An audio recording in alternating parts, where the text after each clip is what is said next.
Mfowethu sibekwa yini namhlanje la eTown? Into esibekile mfethu ukulungisa isizwe lethu. Yes sir. Nje simasha siye point. Hayi ukuthi siye point ngoba sisonda abafowethu bangaphandle. But sizolungisa izwe lethu ngoba selonakele. And nje ubona nje kugcwele amaphara gcwele yonke into yenziwa yibona abafowethu bangaphandle. Asilwi nabantu base-Afrika but silwa nabantu abangekho emthethweni la. Nabantu ababulala izwe lethu. Sithi lo omncane okwafelwa abazali bethu nokwafelwa yithina makube kuthini. Yes bro. Indawo esiya kuyona idume ngama-activities anjengane-crime, ama-drugs, ama-human trafficking. Yini engifisa ukuyoyi-adressa njengoba nihlangene niya ku-Point Road namhlanje? Into nje ehlangisile ukuthi njengamanje siya lapha kuyo zonke into abazenzayo nje benza into ezi-illegal, i-trafficking, lento, ama-drugs, yonke into embi. Ayokuthi nje abasuke bahambe. Sizofaka i-pressure ku-government usesikhathele manje. Izwe labantu base-South Africa. So abantu base-South Africa bathathe over manje. Asingalawulwa imithetho ngoba abantu awuyibona ababhenefithayo ngama-drugs.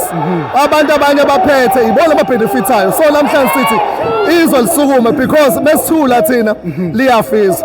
Sizolwela i-generation to come now because if singayibambele izandla akekho omunye umuntu ozolo izwe seliphelile. Kudala ikhulunywa indaba ye-Point Road, kudala kukhulunywa ngabantu bokufika abathengisa ama-drugs ku-Point Road. Yini lezo yanenza nasukuma manje benihlaleleni sonke lesikhathi? Mfethu umbuzo wakho muhle kakhulu. Kudala kwakhulunywa ngayo but kudala lento ayikhulunywa ingekho into yokuhlangana.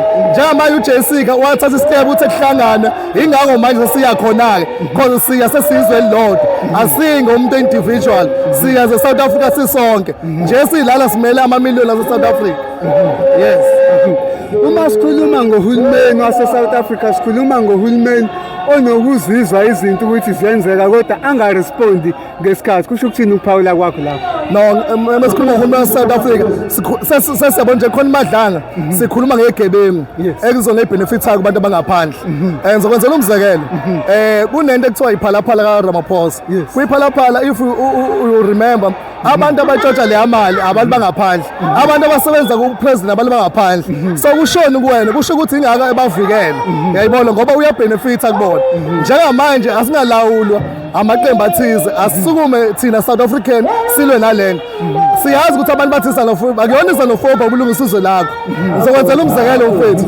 Mekuthi uzela ingane nodadewenu, ingane yodadewenu ithi malume iyavakasha kuwena kodwa ngeke ifike izenzele umathanda ngoba unomthetho kwakho. Nalana-ke nathi sinomthetho siyabarecognize abafowethu kodwa sithi njengamanje ake silungise into yethu kubhenefitha abantu bethu ngoba njengamanje benza amazombi iy'ngane zethu njengamanje. So silela into yethu ngeke uyibone ikwelekwele ingane yabo idla ama-drugs but la e-South African ibona abagcwele ama-drugs. Yes mfethu ngicela utshela abantu ekhaya igama ubani ubhuti? uThulani Ngonyama mfethu. Thulani Ngonyama. Yes. Sibonge ngesikhathi sakho Ngonyama. Sibonga kakhulu mfethu sithi nani nibambe niqine lokho nikwenzayo nenza kahle because nivezela abantu abasemakhaya nivezela abantu basemalokishini ukuthi kwenzakalani. Lento ama-TV angayivezi lento evalelwayo ama-public. Siyabonga kakhulu.